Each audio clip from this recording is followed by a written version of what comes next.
Hello all and welcome to your Unit 10 Lesson 2 notes on solving addition and subtraction inequalities.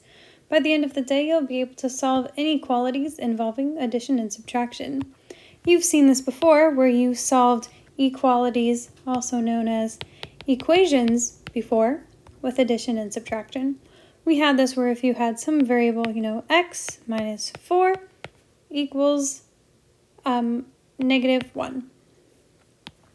You solve this by undoing what's happening to your x, because your goal is to always get x all by himself. So to undo what's happening to your x, you need to add 4 to both sides. These minus 4 plus 4 are going to cancel out, giving you x equals negative 1 plus 4, which is 3. Now we can check this is correct by plugging it back into the original equation. Remember that our original equation was x minus 4 equals negative 1. So instead of an x, we write a 3. So is it true that 3 minus 4 equals negative 1? Yes, that's true, and that's how we know we did it correctly. So that's equations. What if it's not equal? What if we've got an inequality? Guess what, guys? It's literally the same thing. To solve an inequality for a variable, all you're going to do is undo what is currently happening to it. For example, right here, we've got a plus 5 is greater than or equal to 20. We want to get a all by itself, so we're going to undo a plus 5. To undo plus 5, we need to subtract 5. But what you do to one side, you gotta do to the other side. We're going to keep it even Stevens. These plus 5 minus 5 cancels out, so we get a is greater than or equal to 15. Yay! Oh, and now we get to graph it. Awesome. Okay, so we're going to make a graph. Remember, a graph of inequality always goes on a number line. So we're going to take our solution, which is a is greater than or equal to 15. We're going to take that 15, we're going to put him right in the middle. Then we're going to add some numbers above 15, like 16 and 17, and some numbers below 15 as well, like 14 and 13. And then to graph all of our solutions, we'll look at a is greater than or equal to 15. That means that means we need a solid circle on our 15, and we need to highlight numbers that are greater than 15. So let's check. Is 16 greater than or equal to 15? Yes, that's true. So we want to go this way. Now let's check overall if that worked in our original inequality. Original inequality, a plus 5 is greater than or equal to 20. So let's pick a number from our graph and see if it worked. How about 16 again? Is 16 plus 5 greater than or equal to 20?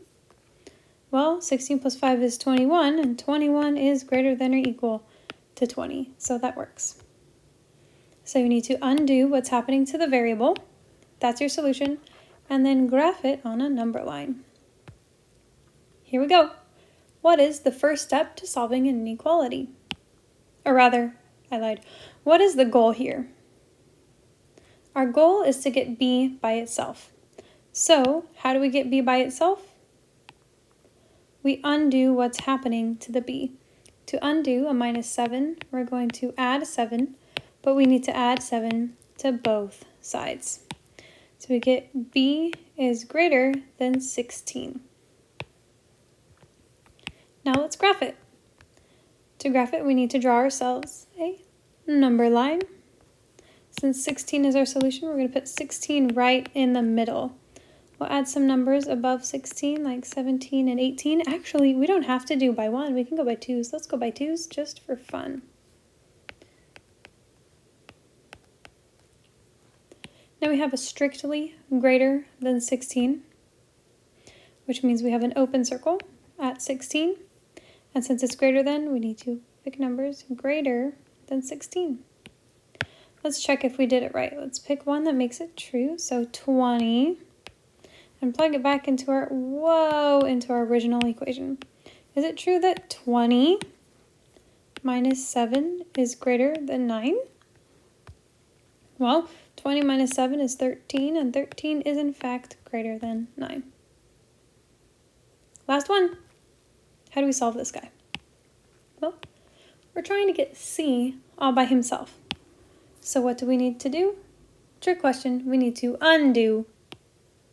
We're going to undo this minus 5. To undo a minus 5,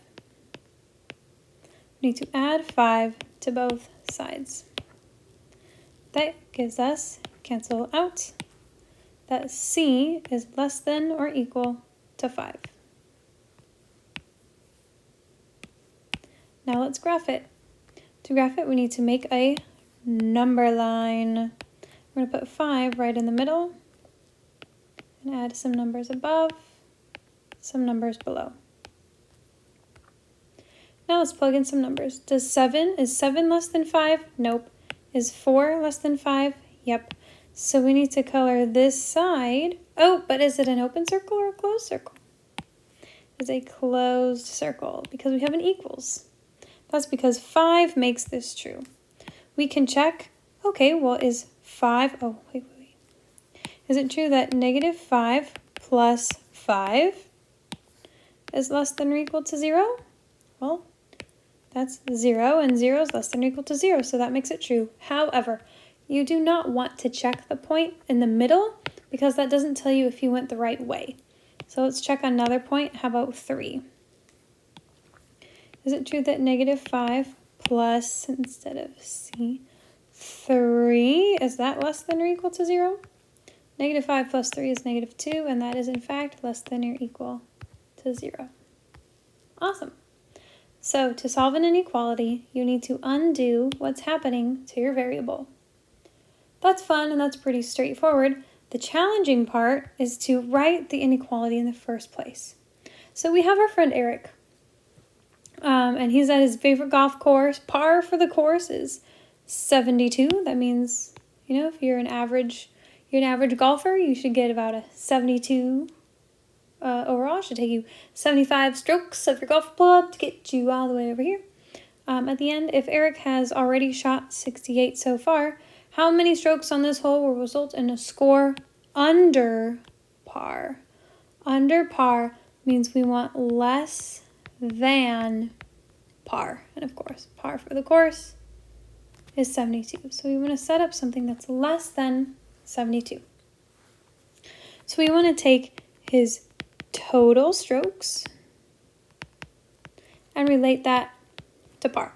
We want his score to be less than or equal to par. Well, we know par is 72. And we know he's got 68 so far. And we want to figure out how many more will result in under par. So for strokes, let's just put X because we don't know it. And because when I write S's, they kind of look like 5s. Okay, so there's our inequality. Now to solve for X, we need to undo what's happening to it. So we're going to subtract 68 from both sides, and it gives us that X is less than, oh, well, we didn't want less than or equal to, I'm so sorry, less than. It's less than par, it's not equal to par. He wants under par, so X is less than 4. There you go. 4, he wants less than 4 strokes. Ta-da! Next one. Dan currently weighs 187 pounds. At least how much weight must he lose to qualify for the under 175-pound boxing class? Okay, so we know we want our final score to be 187. No, that's not true. We want our end score to be under 175. We also know that if he's 187 now, and we subtract how much money his end score is how much money he has now minus however much he loses, how much weight he loses. That's his end score. Not score, weight. Okay, and that needs to be less than 175. Well, what does he weigh now? He currently weighs 187 pounds. So we're going to say 187 minus W is less than 175. Now let's solve it. To solve it, we're going to, that's tricky. I'm going to add W to both sides, because then I get 187 is less than 175 plus W. Now to undo everything that's happening to my W, I'm going to subtract 175. And I get 12. Yeah, 12 is less than W. So the weight he gains needs to be greater than 12 pounds. He needs to lose more than 12 pounds. We should write that in a sentence. I'm just going to say it. He needs to lose more than 12 pounds. And finally, we have our friend Mariah. Mariah's been working really hard in her English class, and she has earned a total of 244 test points, 82 quiz points, and 50 homework points. Good job, Mariah. She needs 475 points to earn a B overall. How many points must she score on the final exam? Okay. Well, let's see. Her total points needs to be, she needs at least 475 points. So her total score needs to be at least 475. Ideally, it would be bigger because then she would get a higher score. But there you go. Now, her total score is also equal to her current score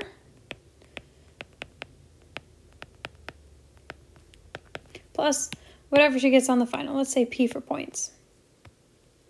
So that means we need 244 plus 82 plus 50 plus P to be greater than or equal to 475. Now all we have to do is solve for P. Let's get P all by itself. We could go through and subtract 50 and then later subtract 82 and then later subtract 244, but that's 3 steps. Let's do this in just 1 step. If I add these all together, I get that is 376. So now we have 376 plus P is greater than or equal to 475. So to get P all by himself, I'm going to subtract 376 from both sides. Oh boy, guys. This gives us P is greater than or equal to 99. So Mariah needs to earn 99 points. 99 points on her exam. But hey, maybe it's like out of 200. So she's looking good. Anyway, there you go. To solve an inequality, you need to undo what is happening to it. And have a great time on your homework.